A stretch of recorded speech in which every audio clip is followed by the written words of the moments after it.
Welcome ladies and gentlemen to another episode of Lore of League of Legends. Before the release of Yasuo, we were on a path to make you familiar with the champions of the city-state of Freljord. With Ashe, Lissandra, Sejuani, Tryndamere and Volibear done, and the remastered Elolaf episode done some time ago, we've only a few select champions left to cover, and we're going to start with the first of two close allies to Ashe. I present to you the lore of Anivia, the Cryophoenix. Enjoy!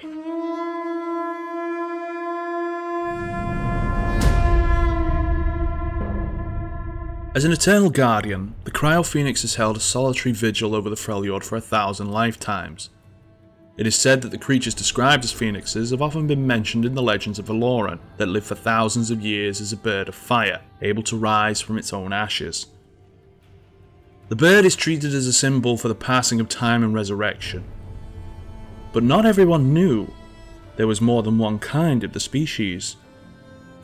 Unknown to common folk, phoenixes are elemental beings formed by the pure essence of their surroundings. Anivia is a being of the coldest winter, a mystical embodiment of ice magic and an ancient protector of Freljord. She holds in her command all the power and fury of the land itself, being able to call the snow and bitter wind to defend her home from those who would seek to endanger it. While generally a benevolent and mystical creature, Anivia is eternally bound by her duty to keep watch over the Freljord through her life, death, and rebirth. She is as much a part of the Freljord as the never-ending frost that covers the land itself. Long before mortals had ever set foot on the land's frigid tundra, she had lived countless lifetimes and died just as many deaths. The beginnings and ends of her eternal cycle bore a curse though, always heralding great change. From the calming of raging storms to the ebb and flow of ice ages. It is said that when the Cryophoenix dies, an era ends, and when she's reborn, a new era begins.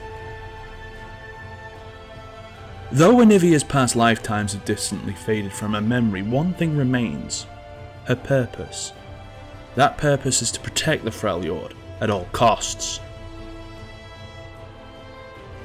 After her last rebirth cycle, Anivia witnessed something extraordinary: the rise of a mighty and united human tribe.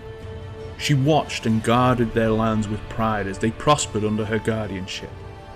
But such unity would not last forever. It was at this time that the great tribe would fracture into three. After that upheaval, Anivia watched the people of Freljord become embroiled in battle, which in turn began to tear her home apart.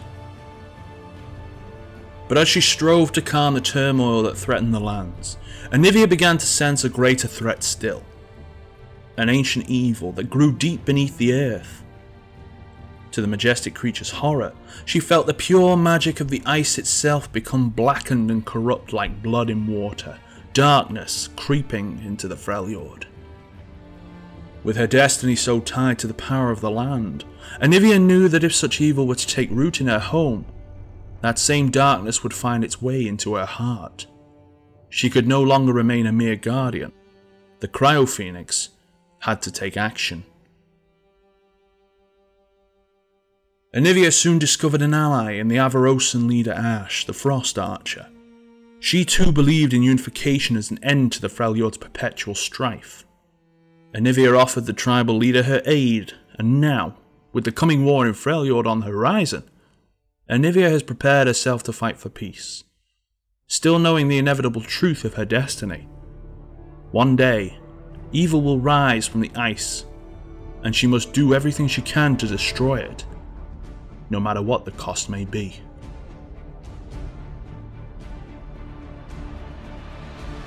And that's all I prepared for you this time around. Let me know if you enjoyed this video by hitting the like button and sharing the video around.